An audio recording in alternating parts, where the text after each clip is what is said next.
ओम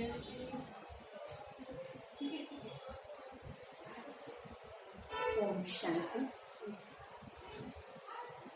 नवरात्रि के उत्सव में हम जब देवियों की आराधना करते हैं तो हम उसे माँ भी कहते हैं और शक्ति भी कहते हैं। माँ और शक्ति, इन दोनों का क्या कनेक्शन है? माँ और शक्ति अलग अलग है या दोनों एक है? तो वास्तव में देखा जाए तो माँ और शक्ति का अपना बड़ा कनेक्शन है। जब हम नवरात्रि का उत्सव मनाते हैं तो हम हर देवी को एक माँ के रूप में भी याद करते हैं और एक शक्ति के रूप में भी याद करते हैं। जिस दिन से हमने नवरात्रि प्रारंभ की तो उसमें हमने सबसे पहले जाना था कि किस तरह से हमें हर बात से स्वयं को समेट लेना है, अर्थात पावर टू विड्रॉ। तो हम जब अपने को अनेक बातों के विस्तार से अलग कर दिए, अर्थात डिटैच हो गए, तो डिटैच होने के बाद लेट गो करना बहुत आसान हो गया। छोड़ दो, जाने दो, क्योंकि हम उससे परिस्थिति से अलग हो गए थे, उसका प्रभाव हमारे ऊपर नहीं था, तो उसे छोड़ देना बहुत आसान हुआ। लेकिन उसके बाद जो फिर तीसरी शक्ति आई, तो जब हमने पावर टू विड्रॉ को सीख लिया, लेट गो करना सीख गए, तो उसके बाद सहन करने के लिए हमें मेहनत नहीं करनी पड़ी, क्योंकि सहन करना आसान हो गया। जिन बातों को हमने छोड़ दिया तो उसके लिए मुझे सहन करना पड़ता है, ये शब्द नहीं आता। इजीली हम नेचुरल रूप में सहन करते हैं। और जब ये तीन शक्तियां हमारे अंदर आ जाती है तब हमारे पास और एक शक्ति आती है, समाने की शक्ति, अर्थात पावर टू एक्सेप्ट। अब पावर टू एक्सेप्ट इस शब्द का अर्थ क्या है? तो कई बार हम इसके शाब्दिक अर्थ में जाते हैं तो हम ये कहते हैं जो है जैसा है सबको एक्सेप्ट करके चलो, चाहे व्यक्ति का जो स्वभाव है, चाहे परिस्थिति जो है, चाहे जिस तरह से लोग कर रहे हैं, जो बातें आ रही है, उन सबको एक्सेप्ट करते चलो। लेकिन ऐसा भी तो नहीं चल सकता। अगर हम ऐसा करेंगे तो घर कैसे चलेगा, ऑफिस कैसे चलेगा, संसार कैसे चलेगा? जहाँ कुछ ऊपर नीचे है जरूर हमें वहाँ कुछ कहना भी पड़ता है। अब अगर कहना पड़ता है तो फिर एक्सेप्ट करना किसको कहेंगे? तो एक्सेप्ट करने का अर्थ ये है कि जिन चीजों को, जिन बातों को, जिन समस्याओं को हम बदल सकते हैं, हम कोशिश करें। जिन बातों को या जिन व्यक्तियों को, जिनके संस्कारों को हम बदल नहीं सकते हैं, तो उसे एक्सेप्ट करें। अब एक्सेप्ट करें अर्थात जो बात जैसी है, जहाँ है, उसे वहाँ रहने दे, उसका प्रभाव मेरे मन के अंदर नहीं आए। अगर वो ठीक नहीं है, गलत है, तो उसका चिंतन यहाँ मेरे मन में नहीं चले, क्योंकि वो अगर नकारात्मक बात का चिंतन मेरे मन के अंदर चलता है तो उससे ना सिर्फ मैं परेशान होती हूँ, नेगेटिव वाइब्रेशन औरों के पास भी जाती है। जो व्यक्ति या जो स्थान या जो बात नेगेटिव है उसको भी वो वाइब्रेशन जाते हैं। मेरे अपने आप के चिंतन में भी वो नकारात्मक बातें आती है और साथ साथ चारों ओर वायुमंडल भी वैसा बनने लगता है। तो एक्सेप्ट करना माना जो बात जहाँ जैसी है वहाँ उसे रहने दे, उसका प्रभाव मेरे मन के अंदर तक नहीं आए, तब कहेंगे उसे एक्सेप्ट करना। अब उसके बाद क्या करना है? जो जैसा है वैसा हमने छोड़ा। उसके बाद नेक्स्ट मोमेंट हमें ये सोचना है कि अब इसका सॉल्यूशन क्या है। प्रॉब्लम का चिंतन नहीं करना है, पर प्रॉब्लम के सॉल्यूशन का चिंतन करना है। समस्या का चिंतन नहीं करना है, पर समाधान का चिंतन जरूर करना है। तो इस तरह से हम हर बात को एक्सेप्ट करते जाएं। अब जब हम एक्सेप्ट करते जाते हैं तो हमारे मन के अंदर एक शक्ति बढ़ती जाती है, क्योंकि प्रायः व्यक्तियों की इच्छाएं बढ़ती जाती है तो आत्मा की शक्ति कम होती जाती है। अगर हमारी आत्मा की शक्ति बढ़ती जाएगी तो हमारी इच्छाएं कम होती जाएंगी, एक्सपेक्टेशन कम होती जाएंगी। नहीं तो हम हर व्यक्ति से, हर बात से, हर सिचुएशन से एक्सपेक्ट करते हैं कि ये ऐसा ही होना चाहिए, लेकिन जहाँ नहीं हुआ तो हम तो मेरी इच्छा, मेरी चाहना अगर वो ठीक हुई तो हम खुश हैं, अगर वो नहीं हुई तो हम नाराज हो जाते। तो यहाँ मेरी इच्छाओं को कम करते जाना है तो मेरे आत्मा की शक्ति बढ़ती जाएगी। जितनी आत्मा की शक्ति बढ़ेगी, इच्छाएं ऑटोमेटिक हमारी कम होती जाएगी। कई बार हम ये सोचने लगते हैं कि चलो कोई बदले नहीं बदले, जैसा भी है मुझे कोई अंतर नहीं पड़ता, परंतु नहीं, हमने उसे अपने जीवन का अंग मानकर और चलते रहे तो अंदर में तो हमें दुख दर्द होता रहा। तो अपने अंतर को भी मुझे दुखी नहीं करना है, न्यूट्रल रहना है, क्योंकि सिचुएशन, प्रॉब्लम्स न्यूट्रल मोड पर होती है और उसको देखने का, उसको सॉल्व करने का तरीका ये मेरे हाथ में होता है। तो हमें समाधान करना, और जो व्यक्ति इच्छाएं कम करके आत्मा की शक्ति को बढ़ाता है वो सदैव संतुष्ट रहता है। आज हम संतोषी माँ को सामने देख रहे हैं। संतोषी माँ की पूजा किस लिए होती है? तो हम कहते हैं वो सबको संतुष्ट करती है।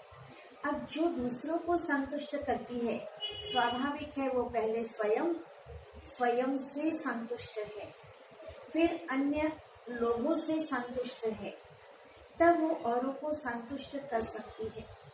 और हम संतोषी माँ के हाथ में, एक हाथ में कटोरा देख रहे हैं जिसमें चावल रखा हुआ है। ये किस बात का प्रतीक है? आप चावल के दाने देखिए, हर दाना अलग अलग प्रकार का है, हर दाने की वैरायटी भिन्न भिन्न प्रकार का है, पर उन सबको एक कटोरे में संभाल कर रखा है। उन सब से नरिशमेंट भी हो रही है। तो हमारे जीवन के अंदर भी अलग अलग प्रकार के व्यक्ति, अलग अलग प्रकार के संस्कार, अलग अलग प्रकार के स्वभाव वाली आत्माएं हमारे सामने आती है। उन सबको हमें मिलाकर चलना, उन सबको एक करके चलना, और उनसे हमारी नरिशमेंट होती है। जिस प्रकार से घर के अंदर एक माँ, परिवार के अंदर 3 बच्चे हैं, 4 बच्चे हैं, सारे फैमिली मेंबर्स 5-7 इकट्ठे रहते हैं, पर उन 5 का नेचर अलग अलग होता है, लेकिन माँ हर एक के साथ एडजस्ट होकर के चलती है, हर एक को मिलाकर समाकर चलती है। अलग अलग होने के बावजूद, वैरायटी होने के बावजूद एक है, मिलकर चले। यही एक संदेश संतोषी माँ के द्वारा भी हमें मिलता है कि अलग अलग चावल के दाने हैं, अलग अलग क्वालिटी है, अलग अलग वैरायटी है, सबको एक किया है। और वही चावल जब पकता है तो नरिशमेंट मिलती है। अब वो नरिशमेंट से मुझे नहीं मिल रही, पर मेरे द्वारा औरों को भी मिलती है। तो हमें भी हर व्यक्ति को समाना है, हर व्यक्ति की बात को समाना है। वैसे ही शक्ति हमारे पास है भी।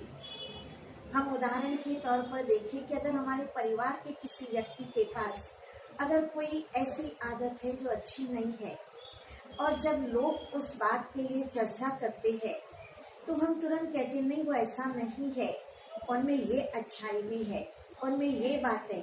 हम उस बुराई को कवर करके अच्छी बात को सामने लाते हैं। लेकिन यही बात अगर किसी थर्ड पर्सन की होती है, किसी पड़ोसी की होती है, किसी और व्यक्ति के बारे में होती है, तब उस समय हम क्या रोल प्ले करते हैं? हम सिर्फ सुनते नहीं हैं, हम अपने 2 वाक्य ऐड करते हैं और हम उस बात को फैलाते हैं। मैंने जो सुना किसी एक के साथ शेयर किया, किसी और एक को बताया, उस एक ने और एक को बताया, और हमने उस बात को समाने के बजाय फैला दिया। तो हमें हर बात को अपने अंतर में समाना। इसका बहुत सुंदर उदाहरण हम सागर को देखते हैं। समुद्र में आप जो कुछ भी डालते हो वो सब कुछ समा लेता है। तो हमारे दिल को, हमारे हृदय को भी इतना विशाल बनाना है, जो कोई भी बात है उसे अपने अंतर में समा लेना। अब अंतर में समा कर डिस्टर्ब भी नहीं होना है, पर अंतर में समाने के बाद हमें उसे परमात्मा पिता को अर्पित भी करना है, क्योंकि अगर वो समाप्त नहीं की तो हमारे अंतर में वो डिस्टर्बेंस होगा। तो या तो हम उसे स्वीकार करके हम चेंज करें, और या तो हम अपने आप को चेंज कर दें। तो हर बात को समाना हमारे पास वो शक्ति है, पर कुछ मात्रा में है, तो हम अपनी उस मात्रा को बढ़ाते जाएं। जितना हमारी ये शक्ति बढ़ती जाएगी, उतना हमारी इच्छाएं, अपेक्षाएं, कामनाएं धीरे धीरे धीरे धीरे कम होती जाएंगी और हम संतुष्ट आत्मा बन जाएंगे। जब हम संतुष्ट आत्मा बनते हैं तो मुझे क्या चाहिए ये लिस्ट नहीं होती, पर मैं क्या दे सकती हूँ ये हम सोचते हैं। तो हम हर सिचुएशन में ये नहीं सोचे कि मुझे क्या मिलेगा, लेकिन मैं इसमें से क्या अच्छा दे सकती हूँ, हम इसका चिंतन करें तो मेरे पास हर समस्या का समाधान मिल जाएगा और हम संतुष्ट रहेंगे। संतुष्ट रहना अपने आप में एक गुण है। कहा जाता है संतुष्टता का गुण राजा के ताज के समान है। जैसे देखो, व्यक्ति के पास अगर सब कुछ है, जो उसे चाहिए उसने अचीव कर लिया है, धन चाहिए, पद चाहिए, दुनिया के अंदर नाम चाहिए, मान चाहिए, उसे सब कुछ मिल गया है, सब कुछ उसने अचीव किया है, लेकिन उसके बावजूद उसे कहीं तो अंदर खालीपन लगता है। कुछ चाहिए, कुछ खाली है, क्योंकि वो आत्मा में जो संतुष्टता की शक्ति है वो नहीं है। दूसरी ओर हम ऐसे भी लोगों को देखते हैं जिन्हें बाहरी तौर पर सब कुछ नहीं मिला है, स्वास्थ्य हमेशा ठीक नहीं रहता, मित्र संबंधी हमेशा बहुत अच्छा व्यवहार नहीं करते, धन पर्याप्त मात्रा में नहीं है, लेकिन आत्मा संतुष्ट है, सुखी है। वो ये कहती है कि मुझे जो भी मिला है, भगवान ने जो भी दिया है अच्छा है, हम खुश हैं। अब जिसके पास सब कुछ है वो नाराज है, जिसके पास बहुत कुछ नहीं है वो खुश है। कारण क्या है? आत्मा की शक्तियाँ। उसके पास आत्मा की शक्तियाँ हैं, भरपूर है, और दूसरा बाहर से भरपूर है, अंदर से खाली।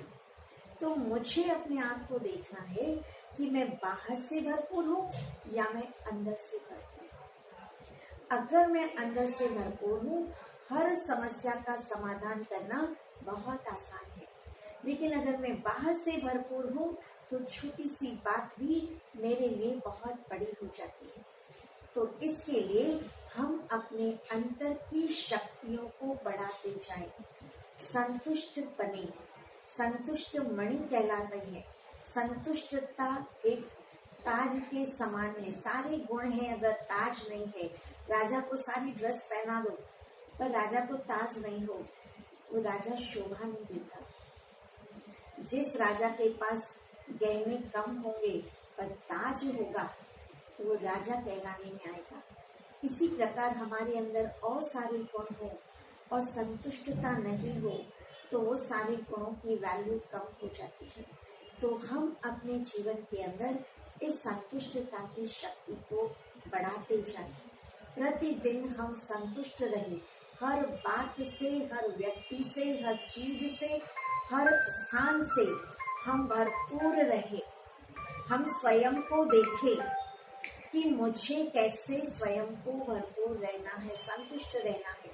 तो आज हम सभी ये संकल्प करें, कम से कम अभी से लेकर अगले 24 घंटों तक हम ये संकल्प लें कि चाहे कुछ भी हो, मुझे संतुष्ट रहना है।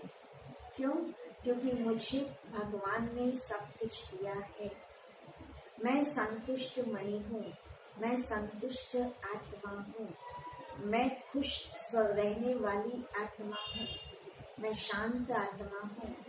अगर ये मुझे स्मृति में होगा तो हम औरों को भी दे सकेंगे। तो चलिए कुछ घड़ियों के लिए हम इसका अभ्यास करें। कि कैसे हम अपने आप को संतुष्ट रखें,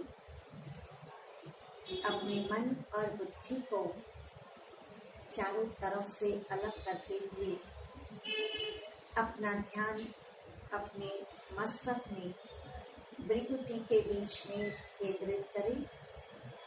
अपने आप को देखें कि मैं एक शांत स्वरूप आत्मा हूँ, मैं शक्ति स्वरूप आत्मा हूँ। अपने को याद दिलाए मैं संतुष्ट आत्मा हूँ। अब तक जो कुछ मुझे मिला है वो बहुत अच्छा है, योग्य है, मैं उससे खुश हूँ। चाहे मेरा अपना जीवन, चाहे मेरे माता पिता, मेरा परिवार, मेरे मित्र संबंधी, समाज में मेरा पद, मुझे जो कुछ भी मिला है मैं इनसे संतुष्ट हूँ। मुझे किसी से कोई अपेक्षा नहीं है, मुझे किसी से कुछ नहीं चाहिए, क्योंकि परमात्मा ने मुझे बहुत कुछ दिया है।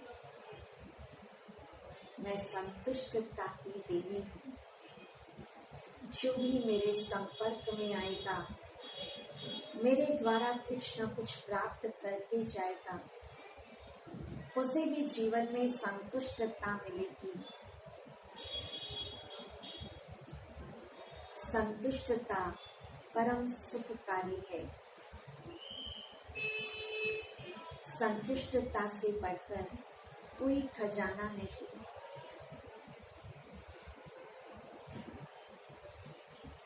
संतोषी नर सदा सुखी, संतुष्ट आत्मा स्वयं प्रिय, लोकप्रिय और प्रभु प्रिय होती है। मैं संतुष्ट आत्मा हूँ, संतुष्ट मणि हूँ। ओम शांति।